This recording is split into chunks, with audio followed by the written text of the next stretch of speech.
Good morning! Happy weekend po sa inyong lahat! Okay, magsimula tayo sa ating time together with this statement. Money is the root of all evil. Okay? True or false? Ang sagot dyan false pag gamitin natin yung Bible. So 1 Timothy chapter 6 verse 10, ito ang sabi, for the love of money is the root of all kinds of evil. Sa English, what differentiates this is yung phrase na love of money. Sa English yan phrase, no? Pero sa Greek, isang word lang yan. Philarguria. Ibig sabihin greed. Okay? Avarice or extreme greed. Minsan lang ginamit yan sa New Testament. Dito lang sa verse na yan. Okay? And it is described as not a neutral economic interest, but a moral posture that enthrones wealth in the heart, displacing devotion to the Lord and endangering faith. Sa Philarguria, okay, meron kang greed. Kung dahil meron kang greed, tinanggal mo na ang Diyos sa puso mo. Ang naghahari na ngayon sa puso mo, yung greed. Okay? So yan, yan ang pag-uusapan natin, the love of money. Bago tayo pumunta dyan, manalangin muna tayo. Heavenly Father, thank you sa panahon na binigay ninyo, Lord. May we take this time to study your word. May we be encouraged, enlightened, and empowered, Lord, to do your will. In Jesus' name we pray. Amen. Basahin ko sa inyo yung 1 Timothy chapter 6, verse 3 hanggang 12, okay? If anyone teaches false doctrines and does not agree to the sound instruction of our Lord Jesus Christ and to godly teaching, he is conceited and understands nothing. He has an unhealthy interest in controversies and quarrels about words that result in envy, strife, malicious talk, evil suspicions, and constant friction between men of corrupt mind, who have been robbed of the truth and who think that godliness is a means to financial gain. But godliness with contentment is great gain, for we brought nothing to the world and we can take nothing out of it. But if we have food and clothing, we will be content with that. People who want to get rich fall into temptation and trap into many foolish and harmful desires that plunge men into ruin and destruction. For the love of money is the root of all kinds of evil. Some people eager for money have wandered from the faith and pierced themselves with many griefs. But you, man of God, flee from all this and pursue righteousness, godliness, faith, love, endurance, and gentleness. Fight the good fight of faith. Take hold of the eternal life to which you were called when you made good your confession in the presence of many witnesses. Okay, so, para hindi tayo mawala sa konteksto, so we don't lose our context, si Paul dito is addressing yung false teachers. Okay? Yung false teachers, according to our text, may 4 na karakteristik yan. Una, they do not teach the truth from the Bible. Hindi sila tuturo galing sa Bible. Number 2, they sound like they know what they're doing and teaching. Pero alam mo, sabi niya, they're conceited and understand nothing. Okay, pangatlo, they cause division. And gustong-gusto nila yung away, no? And controversies. Okay? And number 4, they are greedy for money. Okay? So, anong gagawin natin sa mga false teachers na ito? Well, layuan natin ng mga false teachers na ito. We stay away from them. Prominent ones that come to my mind, sina Benny Hinn. Okay? Pag pinakinggan yung mga to, Kenneth Copeland, Joyce Meyer, ano ba? O Joel Osteen. Pag pinakinggan yung mga yan, wag. Mga false teachers yung mga yan, okay? Tsaka yung mga ibang prosperity gospel teachers. Stay away from them. Masama ba ang wealth? Masama ba ang money? Actually, hindi.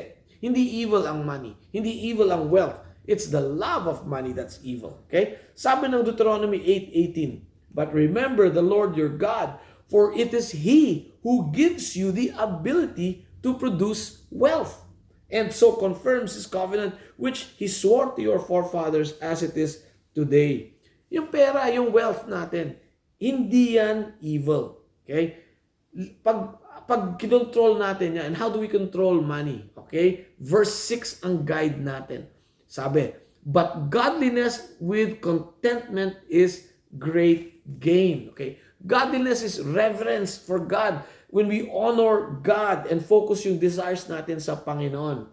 At tapos kontento tayo sa binigay ng ating Panginoon at ginagawa niya sa buhay natin. Alam niyo yung godliness, nagsisimula yan when we seek God first. Sabi nga nating Panginoon sa Matthew 6:33, but seek first the kingdom of God and His righteousness, and all these things will be given to you as well. Unahin natin ang Panginoon. Okay? Pag inuna natin ang Panginoon, hindi tayo magiging greedy. Okay? Pag inuna natin yung greed, makakalimutan natin ang Panginoon. So, unahin natin ang Panginoon. And pag inuna natin ang Panginoon, we will live in godliness and righteousness. And part of living in righteousness is being content. Kontento tayo sa buhay natin. Ito sabi ni Paul sa Philippians 4:11-13. I'm not saying this because I am in need, for I have learned to be content whatever the circumstances. I know what it is to be in need, and I know what it is to have plenty. I have learned the secret of being content in any and every situation, whether well-fed or hungry, whether living in plenty or in want. I can do all things through Christ who gives me strength. Yan, yung sekreto ng contentment is to rely on, to focus, and get our strength from our Lord Jesus Christ. Hallelujah. Yan ang konteksto niyan. Ngayon, yung meron naman tayong part para sa atin, no? Ito yung tayo naman sasagutin natin. How can I keep myself from philarguria? How can I keep myself from the greed, the love of money? Anong gagawin ko? Well, from our text, may mga 5 bagay. Okay, unang-una, 1, we realize na one day, lahat ng kayamanan natin, lahat ng pera natin, lahat ng accomplishments natin, mawawalang, magbubula, will be nothing. Ito ang sabi ng verse 7. For we brought nothing into the world, and we can take nothing out of it. Wala. Pangalawa, na verse 8, be content with what we have. Sabi ng verse 8, but if we have food and clothing, we will be content with that. Alam niyo sa akin, marami ako naging problema at ang nagsimula dyan dahil I was discontent. No? I allowed myself na to be anxious because I was focusing on what I did not have rather than focusing on what I have. O, diba? Yan ang problema pag hindi ka kontento. Pangatlo, let's not get trapped. Okay? Sabi ng verse 9, people who want to get rich fall into the temptation and a trap, into many foolish and harmful desires that plunge men into ruin and destruction. Imagine nyo, ibon kayo. Milipad kayo. Nakakita kayo ng karne, may dugo-dugo pa, fresh na fresh. Focus na focus kayo dito sa karne. Talaga naman. Nakalimutan nyo nang tignan yung surroundings, meron palang net. Kaya nakuha mo nga yung meat, nakuha ka naman ng net. Yan ang nangyayari sa atin pag ang focus natin, yung greed natin. Hindi natin nakikita yung peligro all around us. Okay? Number 4, let's not trade our faith for wealth. Yan. Huwag natin ipagpapalit yung faith natin sa kayamanan. Ito yung sabi ng verse 10. For the love of money is the root of all kinds of evil. Some people eager for money have wandered from the faith and pierced themselves with many griefs. Alam niyo yung pierced dito na word, peripiro sa Greek, no? Ibig sabihin yan, para ka nasa gitna ng barbed wire. Nabalutan ka ng barbed wire. Hindi ka makaabante. Natutusok ka. Hindi ka pwedeng umatras. Natutusok ka. Hindi ka pwedeng gumalaw.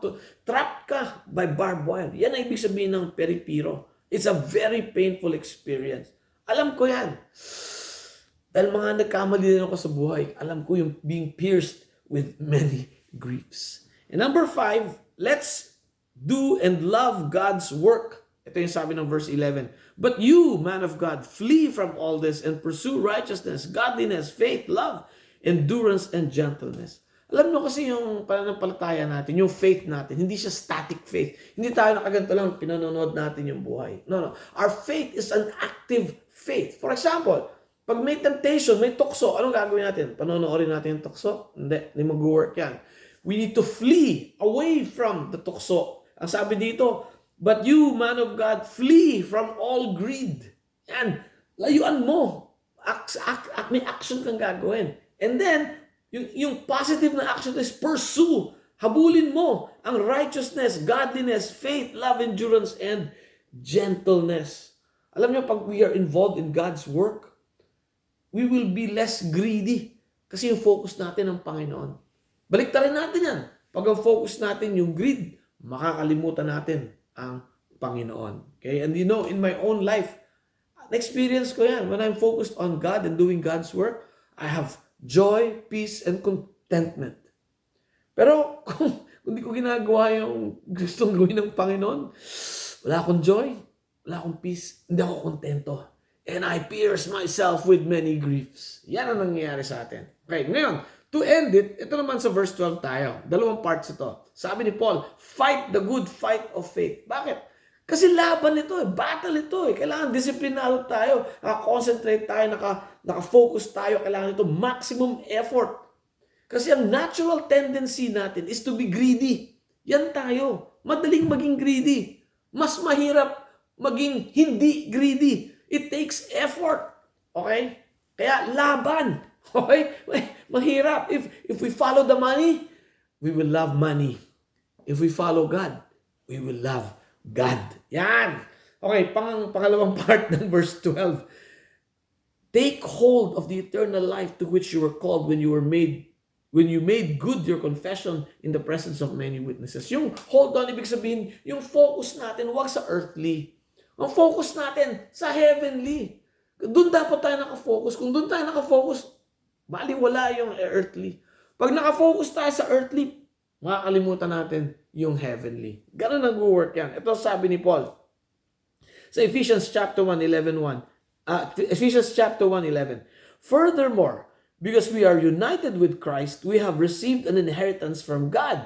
For He chose us in advance and He makes everything work out according to His plan. Hallelujah. Alam niyo, pag nakasuko ang buhay natin with Christ, kay Christ, we are with Christ, no? At meron tayong, we have received, natanggap na natin actually, yung inheritance from God. Naghihintay na lang tayo ng takdang oras. Doon dapat ang focus natin. At kung hindi pa nyo nasusuko yung buhay nyo kay Jesus Christ, you are still not with Christ. Pakinggan nyo yung sabi ng ating Panginoon from Mark chapter 1 verse 15. The kingdom of God is near. Repent and believe the good news. Amen. Let's pray. Heavenly Father, maraming salamat sa natutunan namin ngayong araw. Lord, give us the heart, Lord, that desires you, to seek you first in this world. Hindi po yung greed namin. I pray that the Holy Spirit helps us, and with the strength of Jesus our Lord, in whose name we pray. Amen. Have a great weekend. God bless you.